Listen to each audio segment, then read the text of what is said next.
Unlock your financial freedom. 5 money habits that are secretly draining your wallet. Hello, money masters. Ever feel like your financial progress is more of a grueling marathon than a victorious sprint? Despite your best efforts, are you seemingly stuck in a loop of just getting by? You might be harboring some hidden habits that are stealthily sabotaging your financial growth. Today, we're lifting the veil on these 5 money habits that are secretly keeping you poor. Prepare to be enlightened as we not only identify these habits, but also arm you with powerful strategies to break free and accelerate your journey towards financial freedom. Intrigued? Well, let's get started then. Part 1. The trap of immediate gratification. Now, don't get me wrong, there's nothing inherently wrong with enjoying the fruits of your labor. After all, what's the point of working hard if we can't occasionally treat ourselves, right? But here's the kicker. It becomes a problem when occasionally turns into constantly, and you're always reaching out for the next shiny object that promises that instant happiness. Think about it. We live in an age of convenience where everything is just a click away. Want that new bestseller? Download it on your Kindle. Fancy a juicy burger at midnight? A food delivery app is at your rescue. While it's fantastic to have these options, it also means we're constantly bombarded with the opportunity for immediate gratification, and resisting them requires a will of steel. However, each time you cave and indulge in these on-the-spot desires, you are essentially trading your long-term financial goals for short-term pleasure. For instance, that cutting-edge 4K TV or that designer handbag might seem irresistible right now, but think about how these impulse buys are impacting your future. You could be using that money to boost your savings, pay down debt, invest, or even start a business. The next time you're about to make a purchase, pause and ask yourself, do I really need this? And can I truly afford this without compromising my financial goals? Sometimes the answer might be yes, and that's totally okay. But more often than not, you might find that the item isn't as essential as your brain has made it out to be. By developing a mindset that values long-term financial growth over instant gratification, you're taking a significant and huge step forward towards building a sustainable and prosperous financial future. Part 2. Ignoring the small stuff. Let's march on ahead to the next financial pitfall, a sneaky little habit that could be silently eating away at your wealth. Ignoring the small stuff. Now, I know what you're thinking. How can a tiny, seemingly insignificant expense make a dent in my finances? Well, let's talk about this for a moment. Picture your favorite coffee shop or place you like to get a drink. You walk in, the barista greets you with a warm smile, and you order your usual, let's say a $5 item like a caramel macchiato or whatever kind of drink you get at your place. $5 doesn't seem like much, right? But here's where the magic, or rather the curse, of mathematics comes into play. If you're buying that drink every workday, you're shelling out $25 a week. That rounds up easily to about $100 a month, which easily rounds up to annually a whopping $1,200, $1,200. Suddenly, that tiny expense doesn't seem so tiny, does it? That's a vacation, a decent chunk of a student loan debt, or even a substantial contribution to your retirement fund, all potentially wasted on caffeine or some kind of drink. This principle applies to all small and frequent expenses, whether it's takeout meals, lottery tickets, gym memberships you don't use, or even premium cable packages with hundreds of channels that you never watch. These costs add up, and before you know it, they've snowballed into a financial avalanche. So what's the solution? Start by tracking every single penny you spend. Yes, even that single dollar you gave to the office lottery pool. Become aware of where your money is going, and you'll start seeing patterns and identifying areas where you can cut back without drastically affecting your lifestyle. Remember, wealth is often built by saving a little bit consistently over a long period, not by saving a lot occasionally. By keeping a close eye on the small stuff, you'll be surprised how quickly your savings can grow. Part 3. Living beyond your means. Stepping into our third wealth-draining habit, we have a big topic, and I mean a big one. Living beyond your means. This habit is a silent yet deadly enemy to your financial future. You see, when you're spending more money than you earn, you're not just stalling your financial progress, you're actively pushing it backwards. One might wonder, why do people live beyond their means? Well, there truly is a myriad of reasons.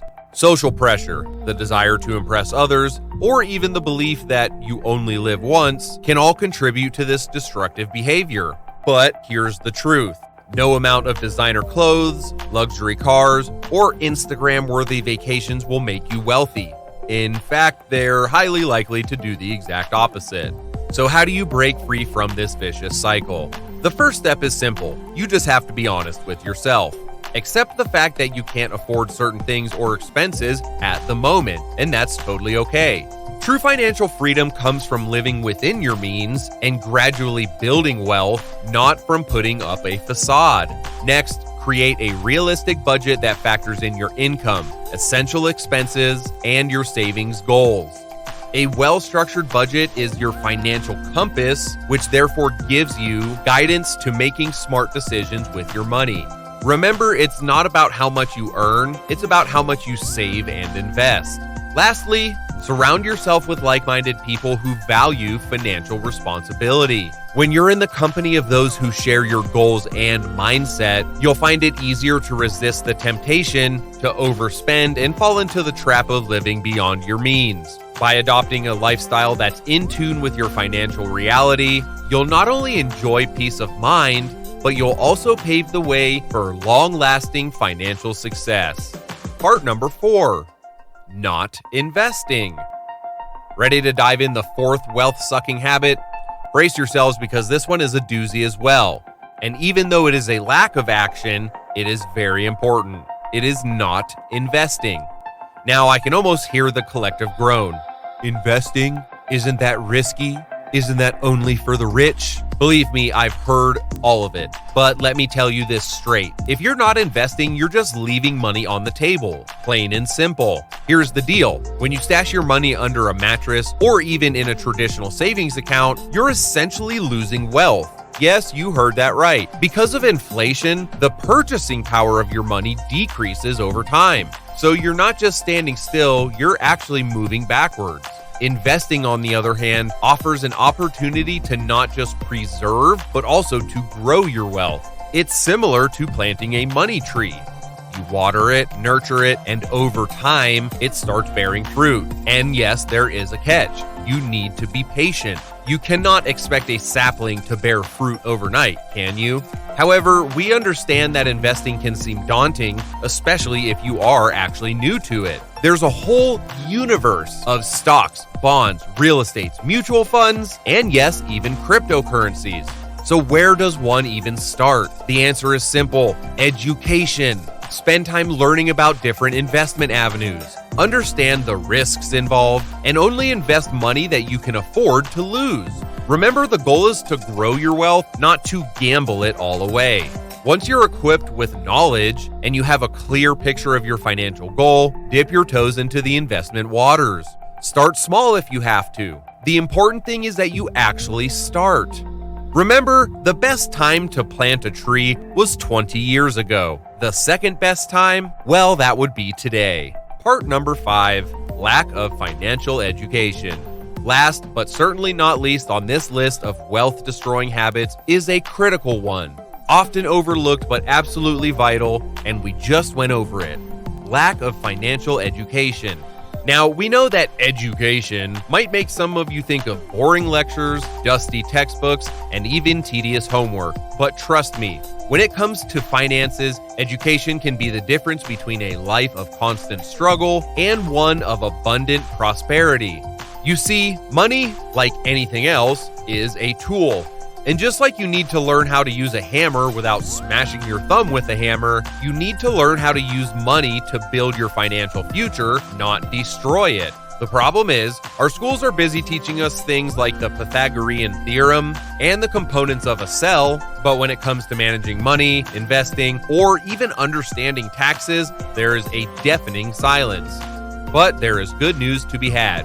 You don't have to wait for the educational system to catch up. You can take control of your financial education today. Start by reading books on personal finance. There are plenty of amazing authors out there who can explain very complex financial concepts in simple, easy to understand terms. Next up, explore the digital world. There are countless blogs, podcasts, and YouTube channels, hey, just like this one, dedicated to financial education. Also, consider taking online courses or even attending web seminars. Some of them are even free, which means it is an amazing investment, quite literally. If you are more of a people person, consider joining a local investment club or finance-focused meetup. You can learn a lot from people who are on the same journey as you are. And of course, do not underestimate the power of a good mentor. If you know someone who's financially savvy, ask them for advice. Most people are happy to share their knowledge and experience. The key, like many things, is to never stop learning. The more you learn, the more you'll understand how money works and the better decisions you'll make. And over time, those good decisions will compound, leading to financial growth and stability. Financial education isn't just about numbers, it's about freedom. The freedom to make informed choices, the freedom from debt and financial stress, and ultimately, the freedom to live life on your own terms. So, there you have it. The 5 money habits that are secretly keeping you poor. Now, it's time to put this knowledge into action. Start by evaluating your own habits, make the necessary adjustments, and watch as your financial health begins to improve. That's all for today's video. Please don't forget to hit the like button and subscribe to our channel. And hit that notification bell to stay updated with the latest insights from the world of finance. Until next time, stay savvy.